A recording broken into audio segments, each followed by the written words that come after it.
ನಮಸ್ಕಾರ ಸ್ನೇಹಿತರೆ. ಸನಾತನ ಧರ್ಮದ ಪೌರಾಣಿಕ ಕಥೆಗಳಲ್ಲಿ ದೇವರು ಭಕ್ತನನ್ನು ಹೇಗೆ ರಕ್ಷಿಸುತ್ತಾನೆ ಎಂಬ ಅನೇಕ ಉದಾಹರಣೆಗಳಿವೆ. ಅವುಗಳಲ್ಲಿ ಒಂದು ಹೃದಯ ಸ್ಪರ್ಶಿಸುವ ಕಥೆ ಇದೀಗ ನಿಮ್ಮ ಮುಂದೆ. ಹಿಂದೆ ಪಾಂಡ್ಯ ದೇಶವನ್ನು ಇಂದ್ರದ್ಯುಮ್ನ ಎಂಬ ರಾಜನು ಆಳುತ್ತಿದ್ದನು.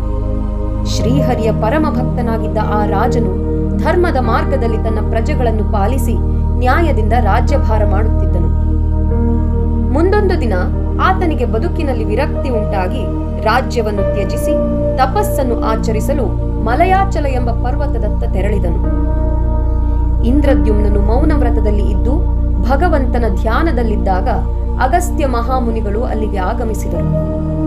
ರಾಜನು ಮೌನ ವ್ರತದಲ್ಲಿದ್ದರಿಂದ ಮುನಿಗಳಿಗೆ ಸ್ವಾಗತ ಕೋರಲಿಲ್ಲ.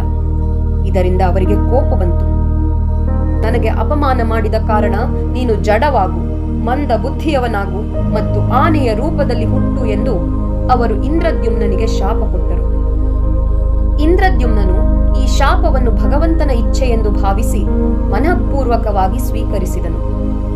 ಮುಂದೆ ತ್ರಿಕೂಟಾಚಲ ಪರ್ವತದ ಕಣಿವೆಯಲ್ಲಿ ಇಂದ್ರದ್ಯುಮ್ನನು ಆನೆಯಾಗಿ ಪುನರ್ಜನ್ಮ ಪಡೆದು ಆನೆಗಳ ರಾಜ ಗಜೇಂದ್ರ ಎನಿಸಿದನು. ಒಂದು ದಿನ ಗಜೇಂದ್ರನು ತನ್ನ ಬಳಗದ ಆನೆಗಳೊಂದಿಗೆ ಆ ಪರ್ವತದಲ್ಲಿರುವ ಕೊಳಕ್ಕೆ ನೀರು ಕುಡಿಯಲು ಹೋದನು. ಕೊಳದೊಳಗೆ ಇಳಿದಾಗ ಅಲ್ಲಿದ್ದ ಮೊಸಳೆ ಆತನ ಕಾಲನ್ನು ಕಚ್ಚಿತು. ಅದರಿಂದ ತಪ್ಪಿಸಿಕೊಳ್ಳಲು ಗಜೇಂದ್ರನು ಎಷ್ಟೇ ಪ್ರಯತ್ನಿಸಿದರೂ ಸಾಧ್ಯವಾಗಲಿಲ್ಲ. ಆ ಮೊಸಳೆ ಗಂಧರ್ವ ಶ್ರೇಷ್ಠನಾದ ಹೂಹು ಎಂಬವನಾಗಿದ್ದು ಶಾಪಗ್ರಸ್ತನಾಗಿ ಮೊಸಳೆಯ ರೂಪವನ್ನು ಪಡೆದಿದ್ದರೆ ಇಂದ್ರದ್ಯುಮ್ನ ರಾಜನು ಶಾಪದಿಂದಾಗಿ ಆನೆಯಾಗಿ ಹುಟ್ಟಿದ್ದನು.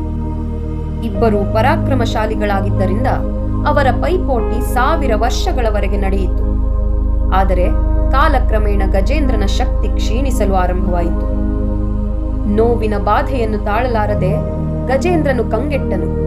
ಬಹಳ ಸಮಯದ ನಂತರ ಆತನಿಗೆ ತನ್ನ ಪೂರ್ವ ಜನ್ಮದ ನೆನಪಾಯಿತು. ಭಕ್ತಿಯಿಂದ ವೈಕುಂಠಪತಿಯಾದ ಶ್ರೀಮನ್ನಾರಾಯಣನನ್ನು ಸ್ಮರಿಸಿದನು. ಭಕ್ತ ಗಜೇಂದ್ರನ ಮೊರೆಯನ್ನು ಕೇಳಿ ಶ್ರೀ ಮಹಾವಿಷ್ಣುವು ತನ್ನ ವಾಹನವಾದ ಗರುಡನ ಮೇಲೆ ಏರಿ ಬಂದು ಕೊಳದ ಕಣಿವೆಯ ಬಳಿ ಗಜೇಂದ್ರನಿಗೆ ದರ್ಶನ ನೀಡಿದನು. ಶ್ರೀಹರಿಯನ್ನು ಕಂಡ ಆತ ಅಪಾರ ಸಂತೋಷದಿಂದ ತನ್ನ ಸೊಂಡಿಲನ್ನು ಮೇಲೆತ್ತಿ ಭಕ್ತಿ ಭಾವದಿಂದ ನಮಿಸಿದನು. ಭಕ್ತನ ಅಧೀನನಾಗಿ ನಿಂತ ಶ್ರೀ ವಿಷ್ಣು ತನ್ನ ಕೈಯಲ್ಲಿದ್ದ ಸುದರ್ಶನ ಚಕ್ರವನ್ನು ಬೀಸಿದಾಗ ಆ ಚಕ್ರವು ಕ್ಷಣಾರ್ಧದಲ್ಲೇ ಮೊಸಳೆಯ ಮೂತಿಯನ್ನು ಕತ್ತರಿಸಿ ಹಾಕಿತು.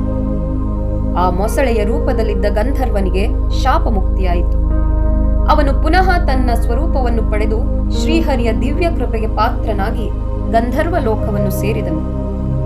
ಮಹಾವಿಷ್ಣುವನ್ನು ಭಕ್ತಿ ಭಾವದಿಂದ ಸ್ತುತಿಸಿದ ಗಜೇಂದ್ರನಿಗೆ ಒಲಿದ ಭಗವಂತ ಶ್ರೀ ವಿಷ್ಣು ಗಜೇಂದ್ರನಿಗೆ ಮೋಕ್ಷವನ್ನು ನೀಡಿ ವೈಕುಂಠಕ್ಕೆ ಕರೆದುಕೊಂಡು ಹೋದನು.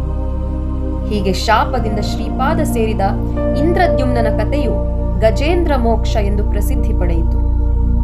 ಸ್ನೇಹಿತರೆ, ಇದು ಕೇವಲ ಪರಮಾತ್ಮನು ಒಂದು ಆನೆಯನ್ನು ರಕ್ಷಿಸಿದ ದೇವಕಥೆಯಷ್ಟೇ ಅಲ್ಲ. ಇದು ಧರ್ಮ, ಭಕ್ತಿ, ಶರಣಾಗತಿ ಮತ್ತು ಭಕ್ತನ ಮೇಲಿರುವ ದೈವದ ಪ್ರೀತಿಯ ಘಟ್ಟಗಳನ್ನು ಒಳಗೊಂಡಿರುವ ಒಂದು ವಿಶಿಷ್ಟ ಪೌರಾಣಿಕ ಪ್ರಸಂಗ. ಈ ಕಥೆ ನಮಗೆ ಧೈರ್ಯ, ಆತ್ಮವಿಶ್ವಾಸ ಮತ್ತು ಭಗವಂತನಲ್ಲಿ ಭರವಸೆಯ ಮೂಲಕ ಜೀವನವನ್ನು ನಿಭಾಯಿಸುವ ಮಾರ್ಗವನ್ನು ತೋರಿಸುತ್ತದೆ.